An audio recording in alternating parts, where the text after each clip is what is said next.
സുഹൃത്തുക്കളെ, പഞ്ചായത്തിൽ നിന്ന് കൃഷിഭവൻ മുഖേന കുറച്ച് പച്ചക്കറി തൈകൾ ലഭിച്ചിട്ടുണ്ട്. അതാണ് നിങ്ങളെ ഈ വീഡിയോയിലൂടെ കാണിക്കുന്നത്. അത്യാവശ്യം നല്ല ഗുണനിലവാരമുള്ള തൈകളാണ് ലഭിച്ചത്. വീഡിയോയിൽ കാണുന്നത് പോലെ സീഡിംഗ് ട്രേയിൽ മുളപ്പിച്ചതിന് ശേഷമാണ് തൈകൾ നമുക്ക് ലഭിച്ചിട്ടുള്ളത്. ഇതിൽ കോളിഫ്ലവർ, തക്കാളി, പച്ചമുളക്, വഴുതനങ്ങ തുടങ്ങി പച്ചക്കറി തൈകളാണ് ഉള്ളത്. നവംബർ ആയപ്പോഴേക്ക് ഏകദേശം മഴ അസ്തമിച്ചു എന്നാണ് തോന്നുന്നത്. അതുകൊണ്ട് ധൈര്യമായിട്ട് നമുക്കിത് നടാവുന്നതാണ്.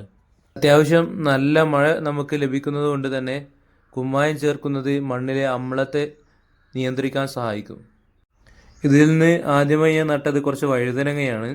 ഇതുപോലെ നീണ്ട ഒരു തടമെടുത്തിട്ടാണ് ഞാൻ വഴുതനങ്ങ നട്ടിട്ടുള്ളത്. അത്യാവശ്യം തണലില്ലാത്ത വെയിൽ നേരിട്ട് കൊള്ളുന്ന സ്ഥലങ്ങളായിരിക്കും നടാൻ ഏറ്റവും നല്ലത്. തടത്തിലെ മണ്ണുകൾ നന്നായി ഇളകി നിൽക്കുന്നത് നല്ല വേരോട്ടമുണ്ടാകാനും ചെടികൾ നല്ല പുഷ്ടി ഉണ്ടാവാനും കാരണമാകും. ഇതിന് ഞാൻ വളമായി ചാണകം മാത്രമാണ് ഉപയോഗിച്ചിട്ടുള്ളത്. തടങ്ങളിലല്ലാതെ തന്നെ അവിടെവിടങ്ങളായി കുറച്ച് മുളക് തൈകളും വെച്ചിട്ടുണ്ട്.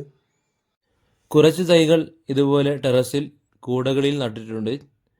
സ്ഥലപരിമിതിയുള്ളവർക്ക് ഇതുപോലെ ടെറസിലും കൃഷി ചെയ്യാവുന്നതാണ്. പഴയ ചെടികൾ നട്ട കൂടകൾ ഇതുപോലെ മണ്ണുകൾ ഇളക്കിയതിന് ശേഷം അങ്ങനെയും നടാവുന്നതാണ്. ഒരു കൂടയിൽ ഒരു ചെടി തന്നെയാണ് ഏറ്റവും നല്ലത്. തടങ്ങളിലാണെങ്കിൽ ഓരോ തൈകളും അല്പം അകലം പാലിക്കുന്നത് വളരെ നല്ലതാണ്. ചെടികൾ പറിച്ചു നട്ടതിന് ശേഷം ഇത്തരം ട്രേകൾ കളയരുത്.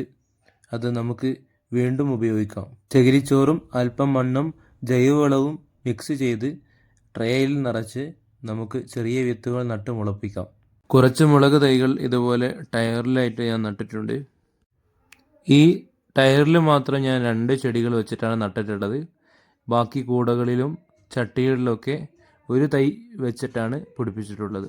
ഇനിയും കുറേ തൈകൾ വെക്കാനുണ്ട്. അധികം വൈകാതെ തന്നെ ഓരോന്നും നട്ടുപിടിപ്പിക്കണം.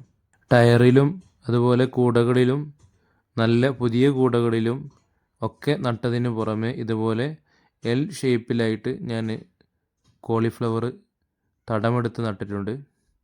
അതുപോലെ ചട്ടികളിലും നട്ടിട്ടുണ്ട്. പൊട്ടിയ ഒഴിവാക്കിയ ചട്ടികളാണ് ഇതിനു വേണ്ടി ഉപയോഗിച്ചത്. അതുപോലെ നല്ല ഗ്രോ ബാഗുകളിലും നട്ടിട്ടുണ്ട്.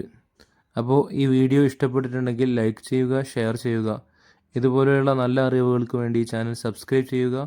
നിങ്ങളുടെ സുഹൃത്തുക്കളിലേക്ക് ഈ വീഡിയോ ഷെയർ ചെയ്ത് കൊടുക്കാൻ മറക്കരുത്. എല്ലാ സുഹൃത്തുക്കൾക്കും ശുഭദിനം.